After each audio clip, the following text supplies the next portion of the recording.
साधारणपणे 2 महिन्यापूर्वी 18 नोव्हेंबरपर्यंत ई-KYC ची प्रक्रिया पूर्ण करण्याच्या संदर्भामध्ये सर्वच आपल्या महाराष्ट्रातील लाडकी बहीण मुख्यमंत्री माझी लाडकी बहीण योजनेच्या लाभार्थी महिला ज्या आहेत त्या माता भगिनींना आम्ही त्या ठिकाणी सूचना केल्या होत्या।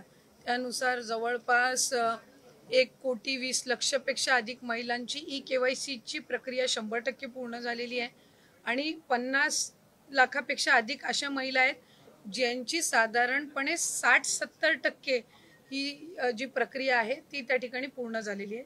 मधल्या कालावधीमध्ये अतिवृष्टी असेल, पूर परिस्थिती असेल, अवकाळी पाऊस असेल, म्हणजे मे महिन्याच्या पहिल्या आठवड्यामध्ये जो पाऊस सुरू झालेला आहे तो साधारणपर्यंत जवळपास 5 ते 10 नोव्हेंबरपर्यंत पाऊस सुरू होता। बऱ्याचशा ठिकाणी पुराची परिस्थिती सुद्धा होती, अतिवृष्टी सुद्धा झाली आणि त्या ठिकाणी महिलांचे काही असणारे जे कागदपत्र असतात, काही दाखले असतात, तर ते त्यांना म्हणजे पुराच्या परिस्थितीमध्ये सुद्धा तिथं काही भरपूरशा लाभार्थ्यांनी गमावलेले आहेत। त्या दृष्टिकोनातून आणि त्याचबरोबर ज्या विधवा महिला आहेत किंवा ज्या एकल महिला आहेत म्हणजे ज्यांचे वडील वारलेले आहेत पण डिवोर्स झालेला आहे किंवा अशा पद्धतीच्या ज्या काही बाबी आहेत तर त्याच्यामध्ये त्यांचीही त्याच्यामध्ये विनंती होती, सूचना होती। मधल्या कालावधीमध्ये आदरणीय मुख्यमंत्री देवेंद्र फडणवीस साहेब, दोन्ही उपमुख्यमंत्री शिंदे साहेब आणि आदरणीय दादांच्याकडे सुद्धा त्या संदर्भातली चर्चा करण्यात आली आणि 31 डिसेंबरपर्यंत आपण ई-KYC करण्याची मुदत ही वाढवत आहोत। म्हणजे जेणेकरून ज्या काही जिथं अतिवृष्टी झाली, पूर परिस्थिती झाली तिथल्यांनाही महिलांना ई-KYC साठी त्या ठिकाणी अधिकची मुदतीतून त्यांना ई-KYC ची प्रक्रिया पूर्ण करता येईल। या व्यतिरिक्त ज्यांचे पतीचं निधन झालेलं आहे, वडिलांचंही निधन झालेलं आहे, अशांकडे जे सर्टिफिकेट नाही आहेत म्हणजे अशांकडे त्यांचे जे डॉक्युमेंट्स नाही आहेत, त्यांचं डेथ सर्टिफिकेट असेल किंवा डिवोर्सचे न्यायालयांच्या जे काही डिवोर्सचे सर्टिफिकेट्स असतात म्हणजे कोर्टचे जे डॉक्युमेंट्स असतात ते त्यांना अपलोड करण्याच्या दृष्टिकोनातून किंवा एखाद्या गावामध्ये एखादी एकल महिला असेल किंवा एखादी विधवा असेल, तिच्या पतीचंही निधन झालं आणि वडिलांचंही निधन झालेलं आहे, अशा महिलेनी लाभार्थ्यांनी जर ते डेथ सर्टिफिकेट किंवा ते डॉक्युमेंट्स जर तिथल्या अंगणवाडी सेविकेकडे उपलब्ध करून दिले तर ती त्याची जे सर्टिफिकेट आहे ती CDPO कडे देऊन त्या संदर्भातली सगळी प्रक्रिया पूर्ण करून घेऊ शकतील। आम्ही आजच त्या संदर्भातला शासन निर्णय सुद्धा निर्गमित करत आहोत। त्याच्यामध्ये ज्या ज्या गावातल्या किंवा शहरातल्या तिथल्या अंगणवाडी केंद्र आहेत, ज्या अंगणवाडी सेविका आहेत त्यांच्याकडे त्यांनी तशा पद्धतीचे कागदपत्र सबमिट करायचे आहेत। इन द मीनवाईल त्या मध्यंतरी त्या कालावधीमध्ये आम्ही वेबसाईटवर पण तशा पद्धतीचं ऑप्शन हे देण्याच्या दृष्टिकोनातून आमचं काम हे सुरू आहे। रोज साधारणपणे 4 ते 5 लाख महिलांचं ई-KYC ची प्रक्रिया ही त्या ठिकाणी होत आहे।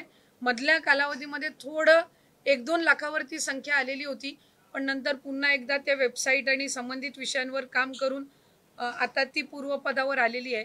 तर या संदर्भामध्ये राज्याचे मुख्यमंत्री फडणवीस साहेब आणि दोन्ही उपमुख्यमंत्री शिंदे साहेब आणि दादा यांच्या सूचनेनुसार आपण ती 31 डिसेंबरपर्यंत मुदत वाढवत आहोत। पण या सगळ्या लाडक्या बहिणींमध्ये सातत्यानं अनेक बातम्यांसमोर येत होत्या की सरकारी महिलांनी देखील या सगळ्या योजनेचा लाभ उचललाय। आता एक नवीन बातमी समोर येते, वृत्तपत्रामध्ये छापून आली की ज्यांचे पुरुष म्हणजे पोलीस मध्ये कामाला आहेत त्यांच्या पत्नींनी देखील पोलीस नाही, एक गोष्ट आपण याच्यामध्ये समजून घेतली पाहिजे की जून 2024 मध्ये ही योजना झाली। 1 जुलैपासून लाभार्थ्यांनी याच्यामध्ये फॉर्म भरायला सुरू केले। सरकारी नोकरींमध्ये जे असणारे लाभ घेणारे होते जवळपास 7 ते 8 महिन्यांपासून किंवा त्याच्याही आधीपासून जसं जसं विभागाच्या यंत्रणेच्या लक्षात येत गेलं तसं तसं त्यांचा लाभ तिथल्या तिथे थांबवत गेलेला आहे। 6-8 महिन्यानंतर ज्यांचं निदर्शनास आलेलं आहे त्यांच्या पगारातून ती ट्रेजरीमध्ये म्हणजे सरकारी तिजोरीमध्ये परत घेण्याची प्रक्रिया सुद्धा जवळपास 6-8 महिन्यापासून त्या ठिकाणी सुरू आहे। आणि ज्यांना नवीन सरकारी नोकरी लागते, जशी पोलीस भरती जशी होते किंवा सरकारी नोकरी जशी लागते तसं ते डॉक्युमेंट त्या विभागाकडे देतात की आता मी या योजनेमध्ये पात्र नाहीये, तर त्या पद्धतीने आपण ते अपडेट करत असो। जसं जानेवारी महिन्यामध्ये आम्हाला डेटा मिळाला नमो शेतकरी योजनेचा, साधारणपणे तो 5 ते 6 लाखाचा डेटा होता आणि मग त्या पद्धतीनं त्यांचा लाभ आपण 1000 रुपये त्यांना नमो शेतकरीचा आणि 500 रुपये लाडकी बहीणचा असा आपण सुरू केला. तसंच सेवार्थचं ज्या वेळेला आम्हाला 2500चा डेटा मिळाला, आपण त्यांचा लाभ तिथल्या तिथंच फेब्रुवारी महिन्यातच आपण बंद करून टाकला. काही वेळेला असं होतं की प्रसारमाध्यमांकडे किंवा पत्रकार म्हणजे वर्तमानपत्रांकडे 2-2, 3-3 महिन्यानंतरचे केसेस सुद्धा समोर येत आहेत आणि मग ते नव्याने आत्ताच झालेत अशा पद्धतीची त्या ठिकाणी एक म्हणजे संभ्रम निर्माण होत आहे. आम्हाला ज्या ज्या वेळेला सरकारी जिथं नोकरी लागलेली असेल किंवा काय हे जसं त्यांच्या याच्यावर अपडेट होतं त्यावेळेसपासूनच आपण त्यांचा लाभ देण्याची प्रक्रिया बंद करत असतो. जो 12,000 12,500 पुरुषांच्या संदर्भात पण होता, तिथं काही अशा केसेस आहेत जिथं घरामध्ये महिलेची अकाउंटच नव्हती आणि त्यावेळेला त्यांनी पुरुषांच्या याच्यावर सुरू केलेलं होतं. नंतर स्वतःची स्वतंत्र अकाउंट आल्यानंतर त्यांनी ते अकाउंट बदलण्याचा सुद्धा प्रयत्न केला.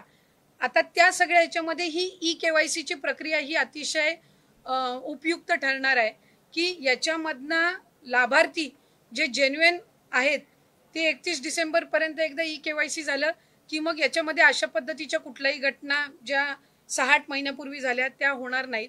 आणि जे पुरुष लाभार्थ्यांनी काही ठिकाणी जिथं लाभ घेतलेला आहे तिथंही आम्ही व्हेरीफाय केलंय.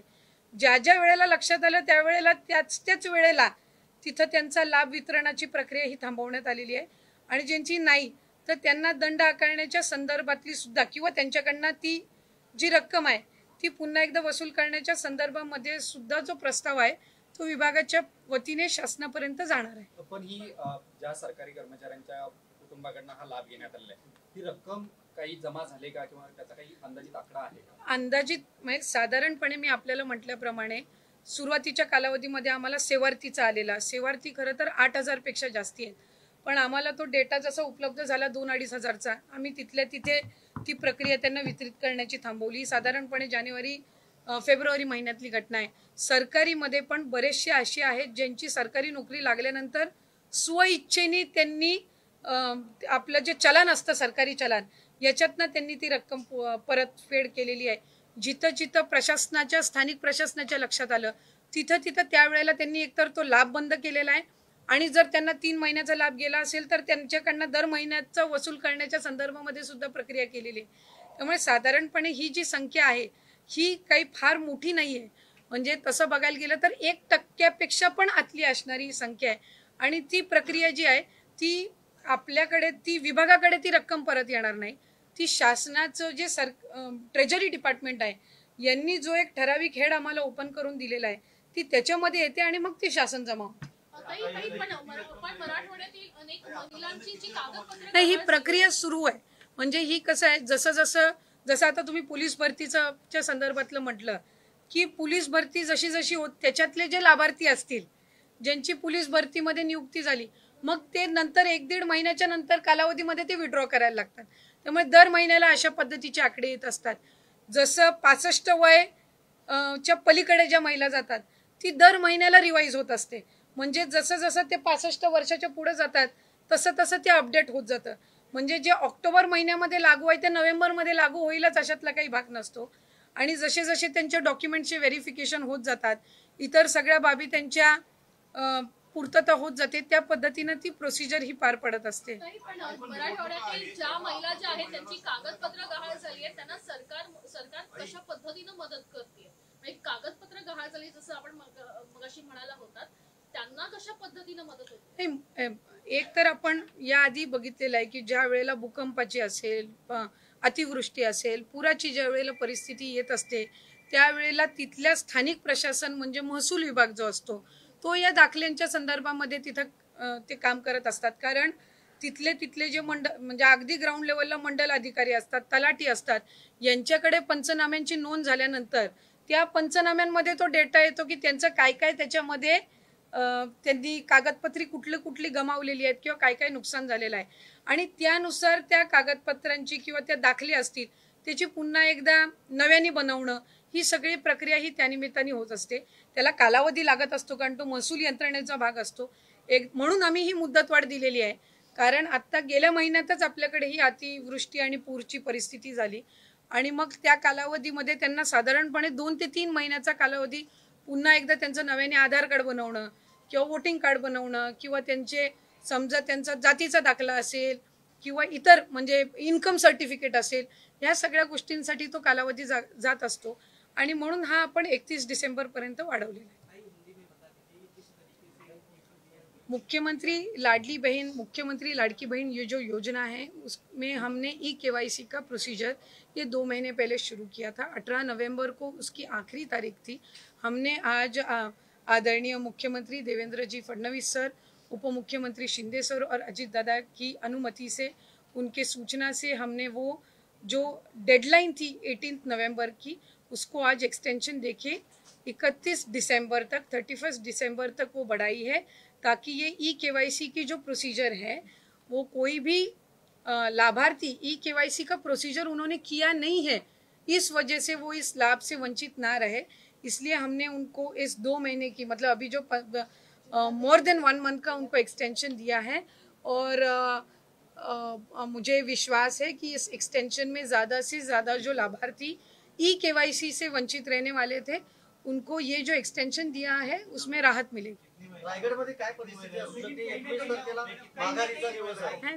नगरपालिका चांगली परिस्थिती राहील महायुतीच्या बाजूने. शिवसेनेसोबत युती होणार का तुमची? आम्ही ऑलरेडी फॉर्म भरून झालेले आहेत नगर परिषदेचे कालच. आता युती आणि जिथं ज्यांची युती झाली आहे त्याच पद्धतीने निवडणुका लढवल्या जाणार. आम्ही बऱ्याचशा ठिकाणी भारतीय जनता पक्षासोबत युती केलेली आहे, काही ठिकाणी वेगवेगळ्या पद्धतीनं स्थानिक पातळीवर युती झालेली आहे. साधारणपणे जी काही स्थानिक पातळीवर झाली असेल, जिथं शिंदे सेनेची तिथं स्थानिक पातळीवर झाली असेल, जिथं राष्ट्रवादी काँग्रेस पक्षाची, भारतीय जनता पक्षाची झाली असेल, एक विश्वास आहे की अधिकाधिक जिथे कुठे ज्या पद्धतीनं युती झाली असतील तिथं महायुतीचे उमेदवार निवडून आम्ही तर आमचे जास्तीत जास्त नगराध्यक्ष सहित उमेदवार निवडून आणण्याचा प्रयत्न करणार. स्थानिक स्वराज्य संस्थांच्या निवडणुका तोंडावर आहेत. डिझाईन बॉक्स कडून प्रवक्ते इतर पदाधिकाऱ्यांना माध्यमांना सूचना देऊनच बोलावं असं काही सांगितलं गेलं का? तशी दबक्या आवाजात आमच्या पक्षाचे राष्ट्रीय अध्यक्ष अजितदादा आहेत, आदरणीय प्रदेश अध्यक्ष तटकरे साहेब आहेत आणि आदरणीय प्रफुल्ल पटेल साहेब आणि भुजबळ साहेब आहेत आणि कोर कमिटी आहे.